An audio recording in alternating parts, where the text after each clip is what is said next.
Okay, sorry about that. So when you go and find this, you will be, I'll say welcome now, or perhaps I'll edit something in there to explain those first two. But thank you very much, Eric. Yeah, that's why we need teammates, right? And partnerships.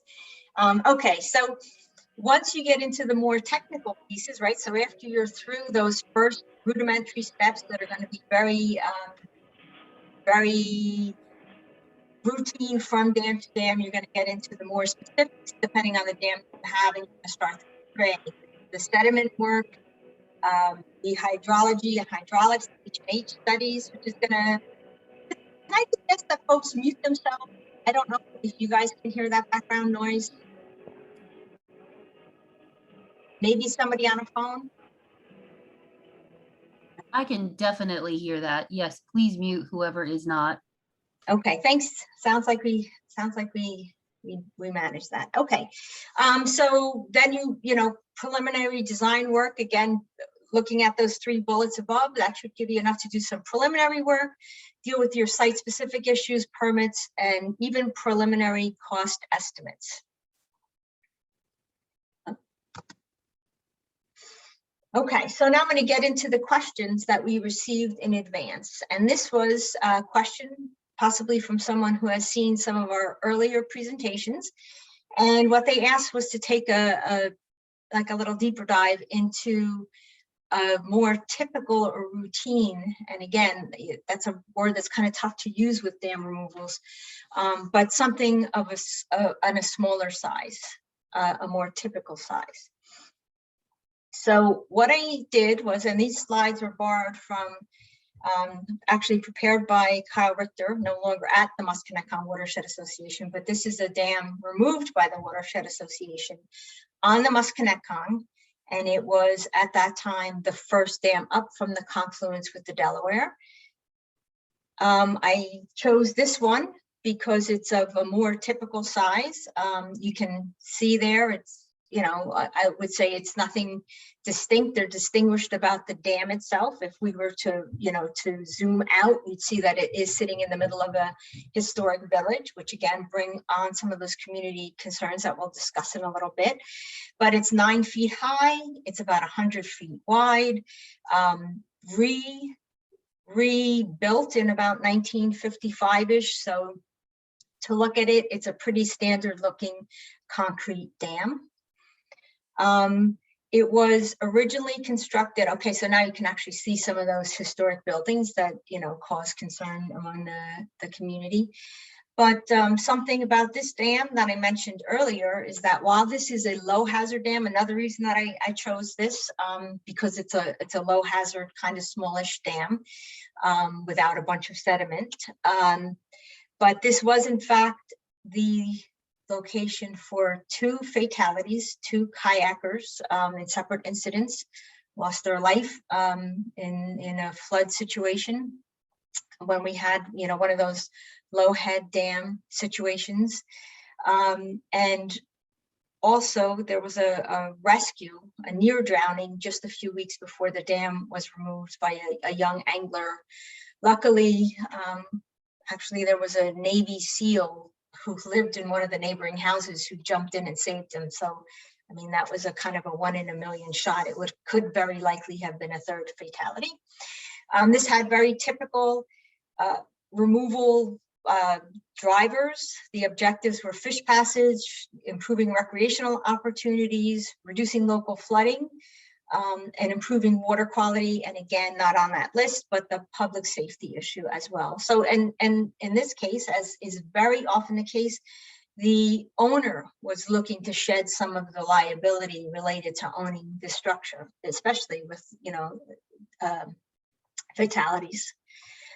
So this is actually the dam with that big yellow arrow at it. And this is this is a demonstration of the flooding being exacerbated. You can almost see that dam looks like a cork in a bottle there. So removal of this dam actually dropped flooding by a few feet in the, I think, 10, 20, and 50-year storms.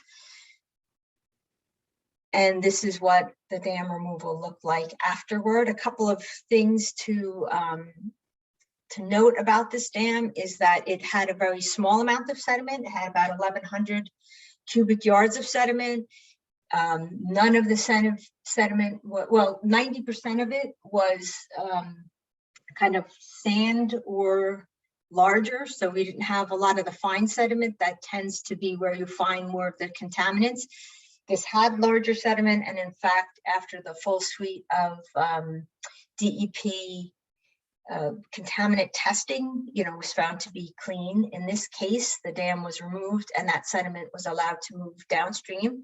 As part of the Watershed Association's post-removal monitoring, they did watch that sediment, eventually move through and move downstream. I think this is the last slide for this dam. And I'm gonna just show another dam. This one was partially breached. This is the Burnt Mills Dam on the Lamington River that I'm again gonna put into that, category that the person asking the question asked for. Routine decommissionings that received recent approval that, again, would be more in the typical dam removal. And I know Bill Kibler, I think you're on, if you want to say a few words about anything that I might not have touched on or something that was specific to this removal. I think you covered it very well, actually, Beth. Yeah, I think this does fit the scale of the project that the person asking the question specifically asked about. So this was an old derelict dam that had partially breached. It's the farthest downstream dam on the Lamington River for us, so it was very important to get this out. And I guess the one thing I would reinforce, Beth, was you made mention earlier how important it is to not make assumptions about property ownership until you get the survey done. This project is a very good example of that. When we started this project, we thought that we Raritan Headwaters owned the northern half of this dam and the property from the center line of the Lamington North, and that Somerset County, who was also one of our project partners, owned the southern half of the dam and the property on the south side of the river. So we were coordinating very closely with Somerset County. We actually, because that's what the tax map showed. When we actually got a surveyor physically on the ground, it turned out that we owned the whole thing. So we became whole owner of a dam, which we never really wanted to be. Conveniently, we had a great project team. We were able to get this dam out. So we're no longer a dam owner. Well, that's exciting. And I will emphasize, never trust the tax map. Quite true. Quite true. I have seen them, be off by 30 or 40 feet when it comes to, property boundaries. It's definitely, not a good reference for exactly where these things lie. Okay, so I'm going to go on, to our next question. I think we have Vincent Maresca on from SHPO. It's kind of a good segue.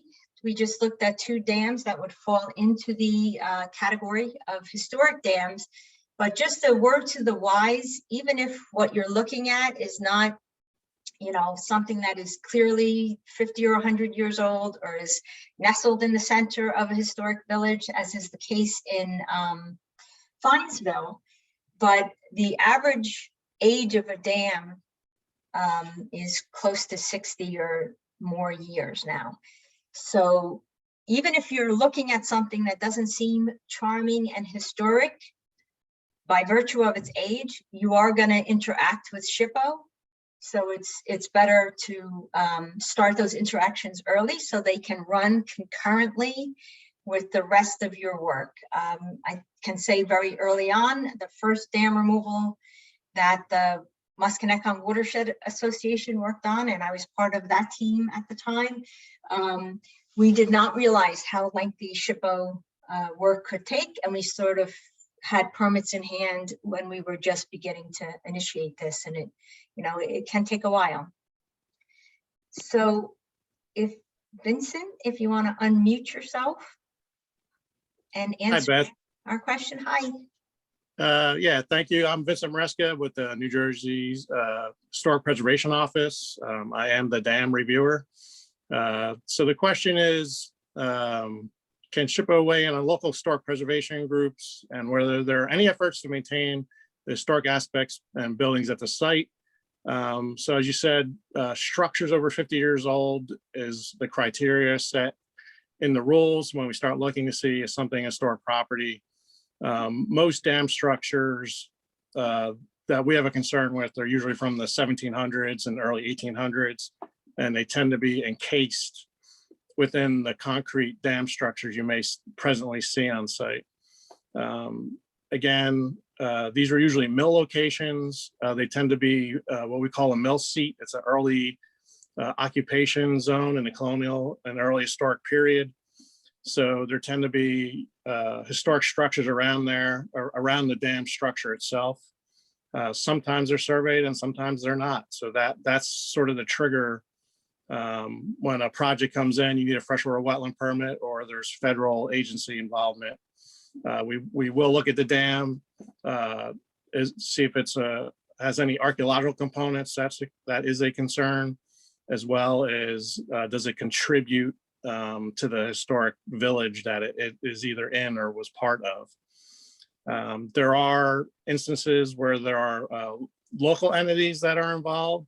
So there can be certified local governments, which play a formal role in the federal review that we do, called Section 106 of the National Historic Preservation Act. There can also be historic preservation commissions, and those are local folks who do the same role as the SHPO does. We're at the federal level, at the state doing federal reviews, and they are the local experts on their historic properties. So I don't know if folks have questions they want to ask me specifically as this relates to this, but yeah, anything over 50 years old, particularly any stone dam, would probably be a concern that we're going to want to look at. If the dam itself is actually listed on the National Register, again, we look at these as fish passage projects, not dam removal projects. So if you have a listed dam, which there may be one in the state, then we're going to be asking for fish passage. What other options are there to the removal of the dam that'll meet the requirements of the project? So I don't know if anyone has specific questions. I'm happy to respond to that. Okay, I think time-wise, we could probably fit in one or two if there are SHPO questions. We'll have more time at the end, so if things occur to folks. Yeah, actually, you touched on just about everything. I was going to ask you about whether or not a dam is on the register, whether or not it made a difference to removal, because I've seen both cases, but it seems that if it's even eligible to be on the register, it is treated with the same. Correct. They're under the federal rules. It's called an historic property. So whether it's listed on National Register, National Historic Landmark, eligible for listing, certificate of eligibility, determination of eligibility, all those things are historic properties, and they get considered under the rules. Right. So the big takeaway is talk to SHPO early. I cannot think of an example where dam removal did not involve working with SHPO. So again, don't be fooled by the modern look of the dam. It is very likely on a site that has been dammed. There's a reason people put a dam there, and they've likely been putting it there for a few hundred years. So, all right, thanks, Vincent. If you can stick around, we might have more questions during the free Q&A part. Will do. Okay. All right. So I tried to kind of group questions. We had, I think, 8 come in all together in advance. So these 2 I put together for community outreach. And what I'll do is I'll say a couple of words about this myself, and then I am very sure that our partners will have things that they might want to add to this. So I mentioned it in the introductory slides, but I will say again that you ignore this at your peril, right? There is no way that you are not going to interact with the community.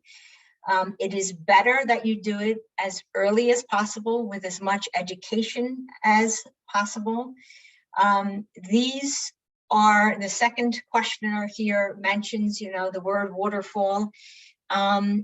They are 9 out of 10 times referred to by the community as the waterfall. They are very often, the fact that it's a dam or an unnatural structure is often kind of a surprise to the community. They just think of it as their waterfall. So what comes before any kind of bringing the public on board is some outreach to the community, some education, and it is best done, if possible, through locals, right? So if you're going to work on a dam removal, try to engage the local watershed association, local recreational folks, historic and cultural people early on. Make it a conversation. Don't walk into a community and tell them why they should be happy about their dam removal, right? So it's a good idea to listen a little bit first. I don't think that I've encountered a dam removal where there was not dissent, right? It's kind of tough. It's change. It's a very visual thing. People might have, long-term, memories associated with the structure. So it is, it's got to be a conversation, and it has to happen early. I would like to ask if any of the partners have, specific examples that they would like to give. Yep, that'll go there. Mind if I share my screen for a second? Bill, your audio is kind of funny. Is that just me, or are others hearing that funny? Okay, so we'll give you a second to try to fix that. And I will mention that there's an entire video, one of these information sessions on njdams.org. It's called Community Outreach. I think you'll see the title. So go ahead. Nope. All right. Okay, we'll let you try to fix that. Anybody else want to weigh in? Because I know it's something we've all dealt with. Well, Beth, I can probably predict what Bill was going to talk about. I'm Elizabeth Friday. I'm with the U.S. Fish and Wildlife Service, and we worked with Bill with the Raritan Headwaters Association to remove the Burnt Mills Dam. RCS was also a major partner in that, and they're on this call as well. But having that local partner, having the Raritan Headwaters Association be our first connection with the community was really critical. When you start to work with these federal funds, you come into the world of NEPA, the National Environmental Policy Act, and NEPA is very focused on community and public involvement in the actions that are taken by the federal government. So we do consider that outreach to be critically important, really important to hear what the community has to say, but having that local connection with, for this example, the Raritan Headwaters Association, who knows the community, they knew who we could even ask to come to be able to access the community, to invite them to a meeting. So yeah, we think that outreach part is really important as well. Okay, another thing that I didn't say specifically, but we're able to, work with the community on replacing that, that sense of a waterfall, the sound of the waterfall, make something aesthetically pleasing in the place of the feature that they are, losing. And there is a video. You can access it on YouTube. It is, if you just look for the Finesville Dam Removal, U.S. Fish and Wildlife, it's a little 9-minute video that talks to many of the community members there who, at township committee meetings prior to removal, we actually had some folks that were in tears at those meetings, and they actually appear in this post-removal video talking about how pleased they are with the outcome. So it is possible to get there. In the beginning, you'll find all of the opposition. You'll try to work through it. Will you bring everyone through to the other side? Usually not likely, but will you be able to bring the bulk of folks from point A to point B on a dam removal? I think that is the case. And it also, one thing to keep in mind is the dam is coming out because the owner wants the dam out, right? So it's not as if, one of the questions I am most often asked, and it didn't come in as a question, is how do you decide what dams you want to remove? And the answer is we don't. We're only there because the owner wants the structure out. So, that's sometimes bringing the community around understanding what their neighbor or what the township itself is holding as a liability will help to get them to the other side. In the case of Finesville Dam, the fact that the dam owner was dealing with a piece of his private property that was the site of 2 drownings helped the community to understand his motivation to remove it. Okay, any other specific questions on this before we move to the next kind of family of questions? Beth, there's a question in chat. From Isabel. Do people ever remove most of the dam, but leave a little falls, in quotes, to appease the community members who want a falls? So definite, for the first part of the question is we just about always leave a little bit of the dam, and we do that purposely to help with interpretation. Usually it's for, we'll actually do an interpretive sign so that people visiting the site can understand what was there. And by leaving, if at all possible, one of the side, the abutments, or even the whole wall on one side helps to visualize both the location and the size. So number one, you can include that in your plan if at all possible. Now, the idea of a fall, if you're removing a structure for fish passage, there's a whole lot of math behind that fall, right? If you're trying to get fish through there, you need to make sure that each of the species that you're attempting to, reintroduce can jump that fall. So it's not as easy as aesthetics only. If you're trying to pass fish, you're going to need to get a fish passage engineer to calculate the size of that fall. But in the case of Finesville, and I should have pointed it out at the time, but the location of the dam itself was replaced with a man-made riffle, so that you still had sound, you still had that sense of water falling at the site. The idea of a waterfall, you'd have to go a little bit deeper into, again, if you're trying to pass fish and how big that fall could be. There are 2 questions in here about SHPO, but do you want to hold them until the end? How about if we hold them in the end just to make sure we can get the ones that came in first done? Okay. Good.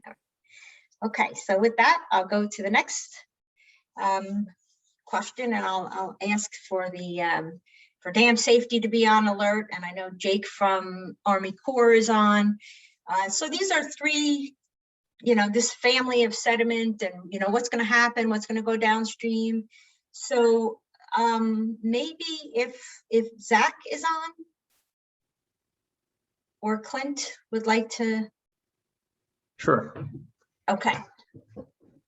So I'm not going to read them and then have you read them, but if you want to just address each one, and then Jake, I know you're on, if you want to jump in at any point. Sure. So my name is Zach Cole. I'm with the Bureau of Dam Safety with NJDEP. The first question here is options for sediment removal disposal, and will the project require an LSRP? I can speak a little bit to this. There's several different options of dealing with sediment. So sometimes it can be left in place and stabilized. Other times it can be dredged and moved off site or spread on site if there's a good spot for it. We have had some cases where it was controlled to be released downstream. Now it's very careful with that because there's a lot of potential environmental impacts with releasing sediment downstream. So I say in a controlled fashion. I can't speak to the LSRP, that's outside of my office. Then to go on to number 2, how much sediment can safely be allowed to move downstream? So that is unique to each project.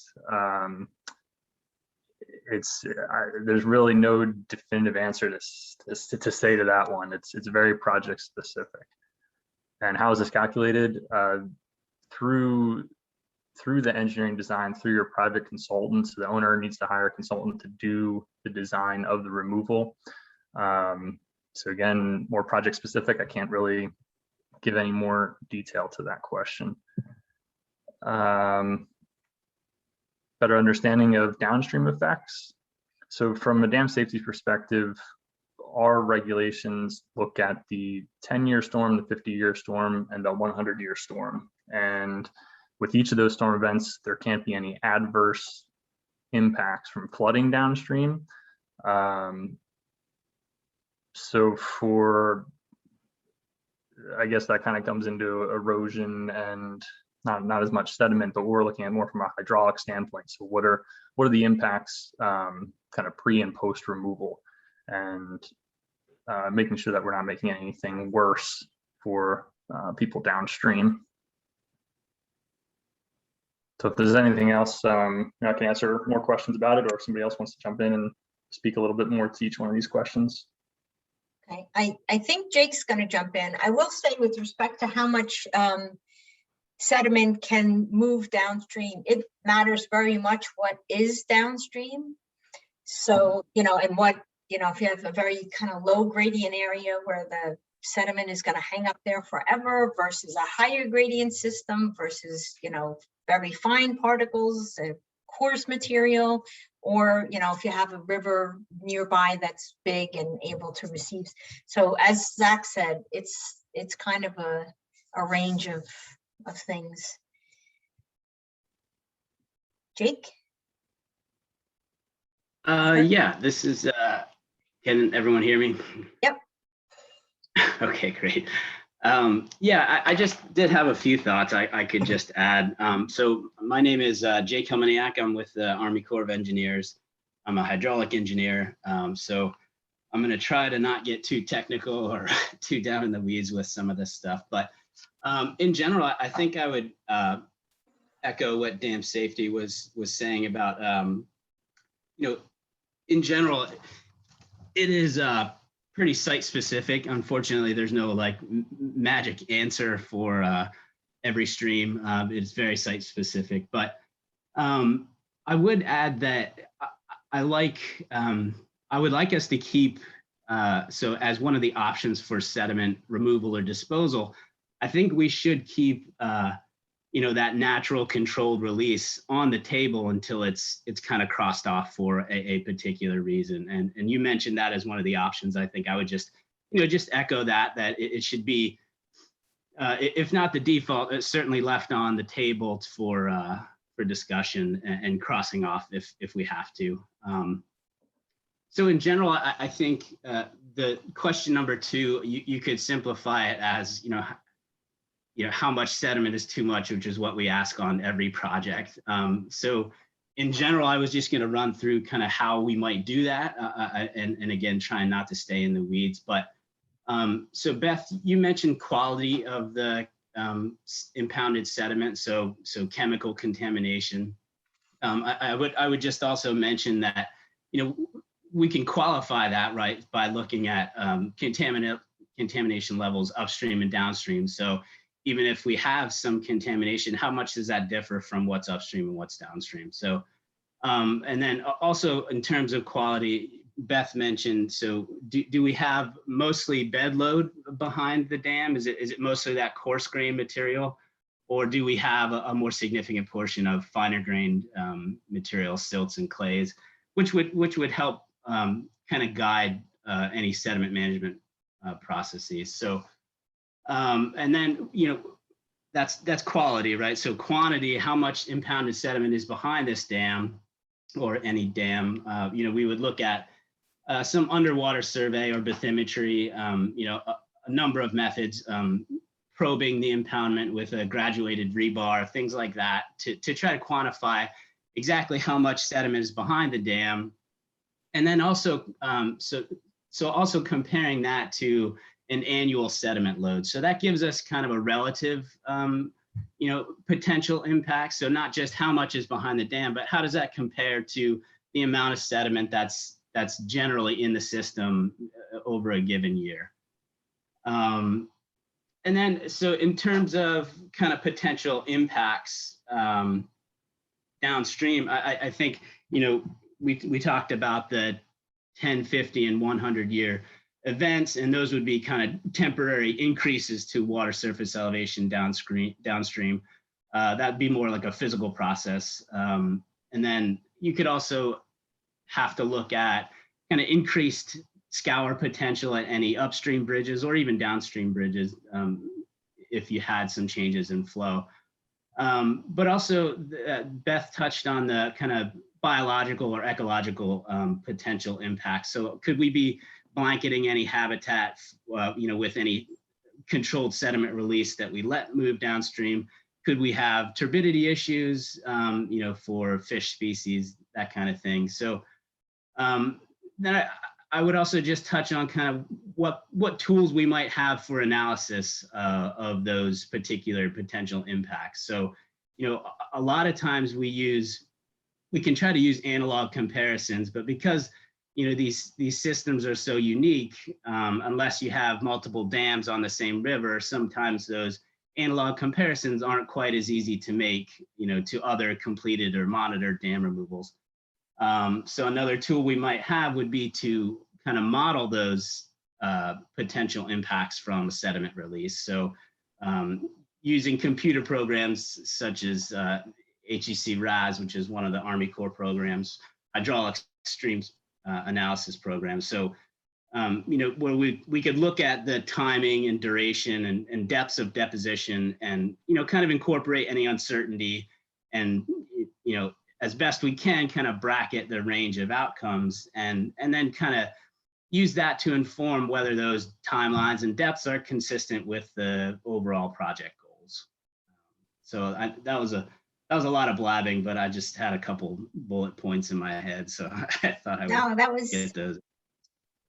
That was great. Thank you both. I mean, the only thing maybe I missed it, but there you have the total quantity of sediment behind the dam, but some of it, again, by examining the quality of it and the location, might not be expected to move downstream, right? It might become, part of new floodplain or right. So there's that too, right? Some of it's just not going to go anywhere, wouldn't be expected to. That's exactly right. Yeah, right. So we often quantify that as potentially mobile impounded sediment. Right. So some of that impounded sediment won't move. So that's also pretty site specific too. If you have a pretty narrow river corridor where the width of the river is about the same as the width of the dam, you might expect most of that sediment to end up moving. If you have a much wider impoundment than the natural river is going to be, then you might expect some of that sediment to kind of stick around and kind of stabilize in place. But that's a good point, Beth. Okay. And I know, Zach, you guys are interested in that analysis as well up front. So that's a case that the people doing the dam removal would need to make to you.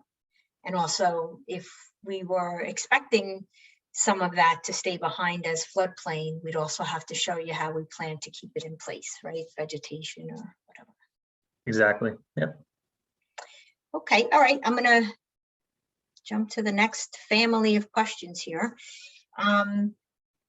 So this person is asking, does the water quality essentially in the impounded water body, can that be used to justify the removal of the dam? And then someone asked the follow-up question of, if that's the case, do you have to handle that removal differently? So I almost thought this might be something for land use. And I think Michael Tropiano is on. I think so.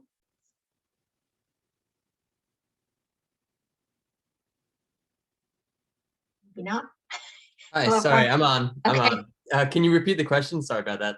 Okay, so this person asked, it's like if the lake behind the dam, the impoundment is very eutrophied, that maybe has some algae problems, siltation, does the condition of the water in the water body, number one, can people use that to make the argument to remove the dam? And I think I would feel comfortable saying yes if we say that that is a general, detriment to the health and the ecosystem of the river.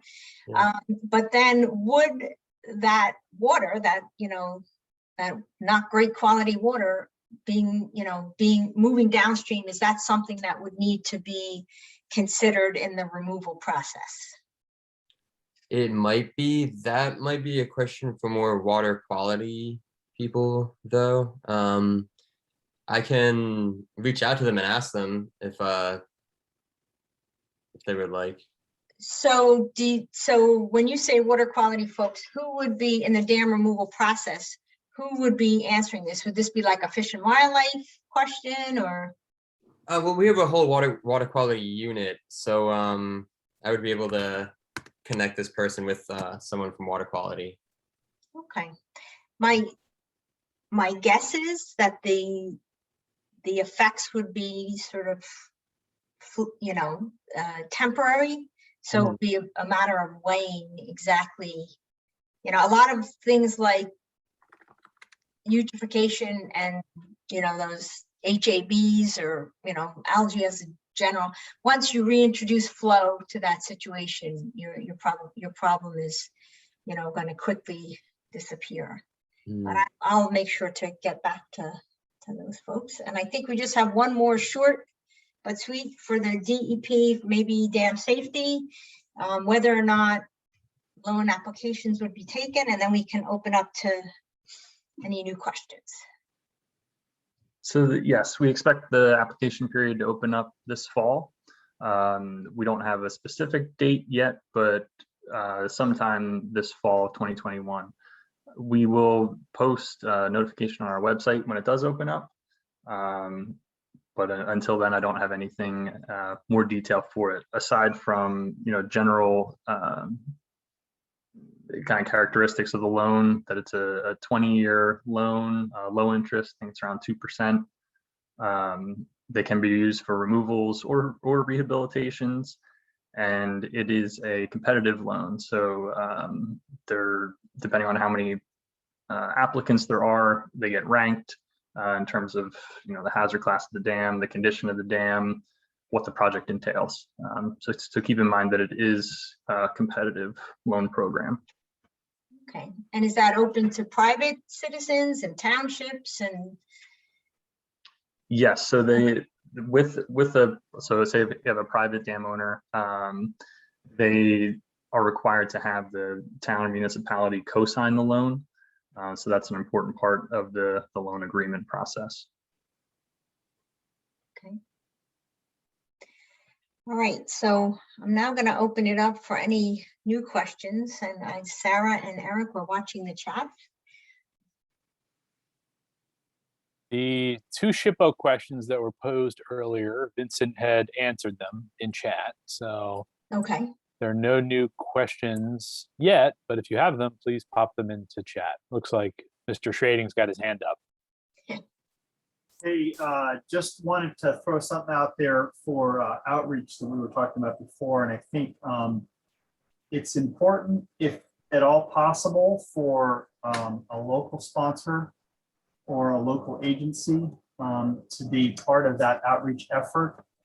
Oftentimes, if you're coming in as a federal agency, talking about a removal or a fish passage project, sometimes we are and sometimes we aren't successful at that. So I would just say, if you're moving to look at an outreach plan, at least with local residents, local municipality, if you can engage local entities that are part of your partners to help with that outreach effort, I think you'll be more successful. okay, thank you.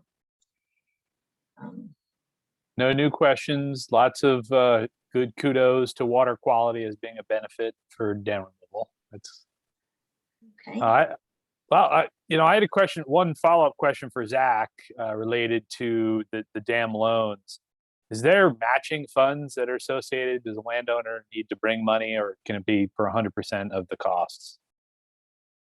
There's no matching funds, so it's cost to cover design and construction. So Okay.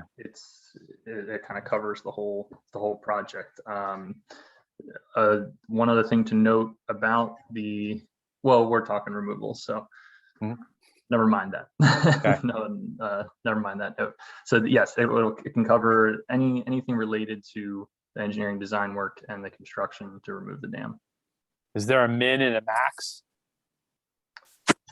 Not really. No. Okay. There's a specified amount of loan money available Sure. just in the pot, and it's to be spread out however many applicants we have. Usually, I don't think we've had a period where we've had such an overwhelming number of applicants that there were more people denied than accepted, but it very much depends on what projects come in and how much money there is available. We're trying to get a lot of repayment back to build that pot up. I believe the last total is close to 30 million, maybe 28 million, something in that range that we're looking to be able to be available. But again, that number will become more clear as we get closer to the fall and when we can actually open up that application period. Very good. Zach, before you go off this, I think this next question is for you. Sure. Would dam safety permit a staged lowering of the water body over a few years to allow stabilization of sediments behind the dam and then ultimate removal of the structure? So that for a staged removal, yes, we can certainly allow portions of the dam to be taken out. Now, the timeline of that is dependent on where the dam is and what the project is. I don't recall that we've had anything over a few years. That seems pretty extended. That'd be a function of the project itself.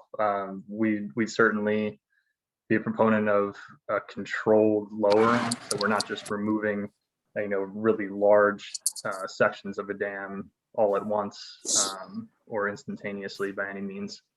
But over years, maybe not. It depends on the project. Beth, did you have something to add? You have your hand up. Yeah, this is Beth Friday with the U.S. Fish and Wildlife Service. One thing to consider for stage removal is that you will have mobilization and demobilization costs at every step of that staging. And so if the budget is a concern for you, you're going to really add costs to your dam removal. So it's something to keep in mind if you're considering that scenario.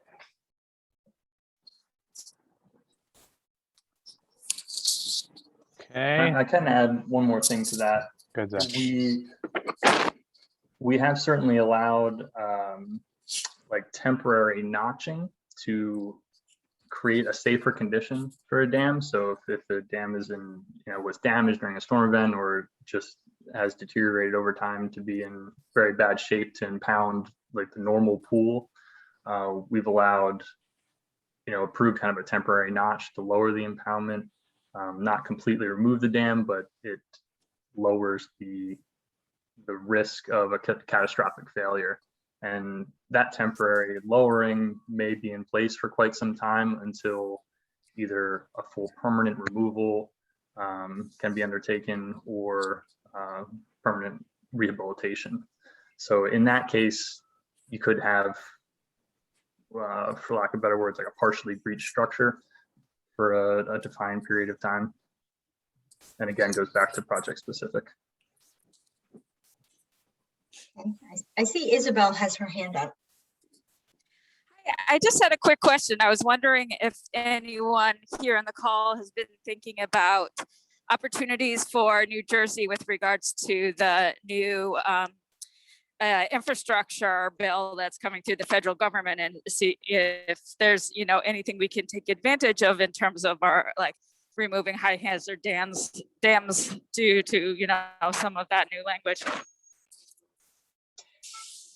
I can say for the, you know, for the Nature Conservancy, and I think for the Dam Removal Partnership as a whole, it's on everybody's radar. You know, it's kind of a, you know, when you take both infrastructure and climate, you know, we're seeing new stuff on both of those. Dam removals fit in, you know, and dam removal as a part of river restoration, right? You know, we're sort of hyper-focused in this conversation on dam removal, but we're widely looking at river restoration. But, you know, that fits into both a climate change and an infrastructure. You know, you can view them through both of those lenses. So yes, definitely, you know, we have our eyes open for that. Okay. Now I see Johanna has her hand up.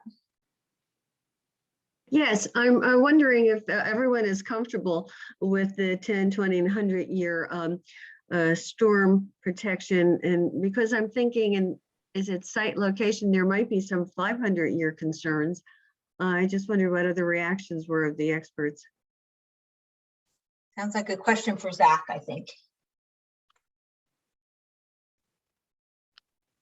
Sure. So the way our regulations are written for dam removals, we're not looking at anything above the 100-year storm for downstream impacts from removal of a dam. Typically, those large events are creating so much downstream tailwater as well. So it's when the dam's removed, we don't really need to be concerned with those larger storm events. From a climate change perspective, will there be something in the future to account for that more? There may be, but at this time, we are just having the 10-year, 50-year, and 100-year storm events, and those rainfall amounts are based on the current the current numbers by county in New Jersey. Thank you. Thanks. Good question. Beth, we have one final question in chat. This might be a question for Zach, but I'll bet you that other people might have an opinion on this as well. Has there been a case where an owner was advancing the dam removal, but due to public or local opposition, NJDEP required those opposed to dam removal to contribute to rehab and future maintenance of the dam?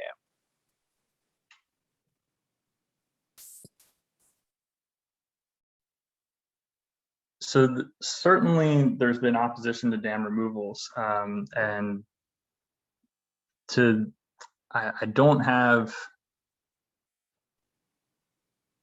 believe I have any projects where it's come to an actual change of scope to have people brought in to contribute to the rehabilitation.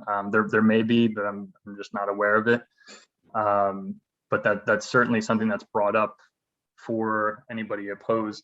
If they have a strong interest, then are they willing to, contribute to fix the dam if they want to keep the impoundment? That's certainly a response to opposition at times. Yeah, I remember specifically on Finesville early on, a couple of the adjacent property owners were saying that they didn't want the dam removed, and the owner said, I will absolutely sell it to you. You can, right, you can absolutely, have it for a song. And the answer was, no, well, we don't want it. We just want you to keep it. So, right. Yeah. Okay, it looks like we're coming up on time. I will just remind everyone, you can also reach out to us with questions. You can reach out to me and I can get it back to the group, but you can also reach out via njdams.org, where you will find this recording, hopefully augmented to repair those first 10 minutes or so without where we didn't actually record. I'll try to fix that if I can, but you will find this recording in about a week or so. Okay. All right. Enjoy the rest of this beautiful spring day, everybody. Thanks, Beth. Good program. Thanks, Beth. Bye. Thanks, everyone. So.